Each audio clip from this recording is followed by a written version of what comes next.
Seeing what others don't, it doesn't make you a genius. It makes you a target. It makes you a threat. Because awareness is a fire. And the one thing the world is built on is the paper-thin illusion that it isn't burning. You felt it, haven't you? You're at a party or in a meeting. You're watching the performance. The smiles that don't reach the eyes. The loud, desperate laughter of the jester in the center of the room begging for validation. The subtle, predatory shift of the siren as she scans for the highest status man. You see the hidden transaction, the unspoken fear, the silent scripts everyone is reading from. And in that moment, you feel a profound, crushing isolation. You are a ghost at the banquet. You try to speak your truth, and people laugh nervously. You question the great performance, and suddenly, you're the one overthinking. You are the only sober person in a room full of ecstatic drunks. The philosopher Alan Watts said it perfectly. The menu is not the meal. And that is the fundamental sickness of the modern world. Everyone is obsessively, desperately in love with the menu. They are debating the font. They are admiring the pictures. They are arguing over the descriptions. They spend their entire lives consuming the idea of the thing, while a few people, like you, are starving for the meal, for the truth, for reality. But the moment your eyes open to this, you become a danger because you're living in a reality most people are not psychologically equipped to face. This is the curse of seeing, and it's not a burst of light and angelic choirs. It is a descent into chaos. The moment you awaken, you don't find peace. You find the truth. You see the matrix. You see the manipulation in every advertisement. You see the deep, primal, evolutionary drives that puppet 99% of human behavior. You watch men burn their one and only life to the ground chasing the menu of a woman, her curated Instagram, her performance of innocence, while ignoring the meal of her character, her loyalty, and her actions.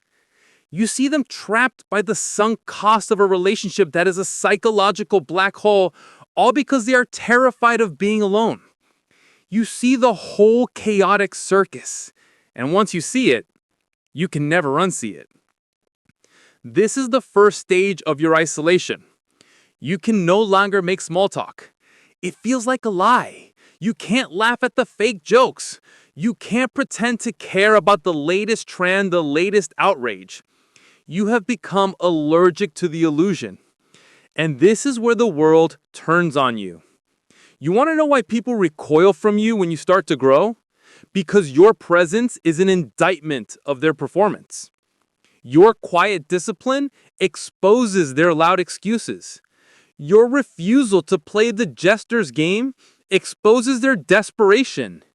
Your sovereign internal validation is a terrifying threat to the siren who relies on her power to control men through validation. You have become a mirror reflecting the truth they have spent their entire lives running from. It is easier for them to call you arrogant or weird or toxic than to admit that their entire life is built on a menu that will never, ever feed them. You are the man who points out that the emperor is naked, and in the land of the naked, the man with clothes is a heretic. This is the danger. You become an outcast in a world that worships its own blindness. So you are left with a choice, a terrible, paralyzing choice. Do you retreat? Do you take the blue pill, go back to the performance, just to feel the warm, numbing comfort of belonging again? Do you become a martyr to your own awareness, a bitter, cynical shadow, sitting in the corner, sneering at a world you refuse to participate in? This is the great filter. This awareness, it will break most men. It will turn them into resentful, isolated ghosts trapped in a loop of seeing but never doing. But this awareness is not a curse, not if you know how to wield it. It is the raw material of a king. It is the fire that forges a crown. But how? How do you live with this new, terrible clarity? How do you walk through a world of illusions without being consumed by them? How do you take this isolating curse and alchemize it into a terrifying, sovereign power? We left off at the crossroads, that dark, isolating place where your awareness has become a burden. You see the menu for the lie it is. You see the great performance, and it has made you an outcast. You are faced with the choice: become the bitter, isolated shadow or become the sovereign king. The shadow is the man who is broken by the truth. He's the cynic. He's the martyr. He sees that the game is rigged, that the menu is fake, and his response is to stop playing. He retreats into despair. He becomes the man who says, all women are like that. All people are fake. Life is meaningless. He is, in his own way, still a slave to the illusion. He defines himself by his opposition to it. He is still letting the menu control his life by starving himself to death. But the king has a different path. This is the true wisdom of the Alan Watts technique. It is not about passively flowing. It is about sovereign navigation. The king does not fight the river. He does not try to fix the river, and he certainly does not drown himself in the river because it's not the river he wanted. He builds a better boat. He accepts the flow of reality. He accepts that people will chase illusions. He accepts that the jester will perform and the siren will test. He stops trying to wake up people who are determined to enjoy their dream. You cannot and must not try to teach awareness to someone who has not suffered enough to want it. You are not here to fix the world. You're here to build your own. This is how you turn the curse into a crown. Your awareness stops being a source of isolation and becomes your greatest filter. Yes, you will become lonely. You must accept this. This loneliness is the price of clarity. It is the moat you must dig around your own kingdom. You will outgrow people.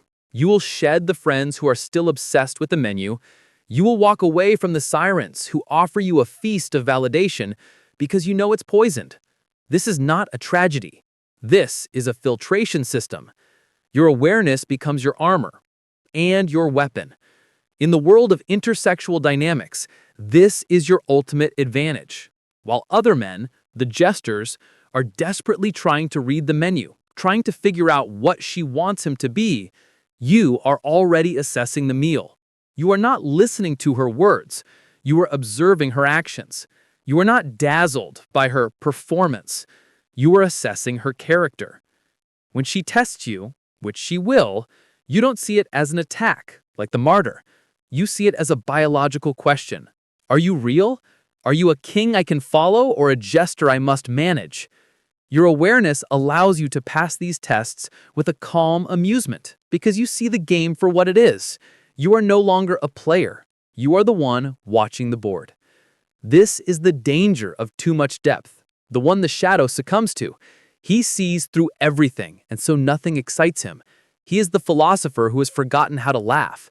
The king understands the ultimate truth. Man suffers only because he takes seriously what the gods made for fun. He sees the illusion, but he chooses to dance with it. He knows the menu is fake, but he can still appreciate the artistry. He can walk through the performance, play his role, but he never, ever forgets that it is a performance. He's in the world, but not of it. So how do you stay sane? You stop expecting the world to be what it is not. You stop expecting people to understand a journey they have not taken. You ground yourself in simplicity. You use your awareness to create, not just to critique. If you see fake systems, build a real one. If you see empty relationships, build one of strong character. Let me take you back to that room, the party, the place where you felt like a ghost.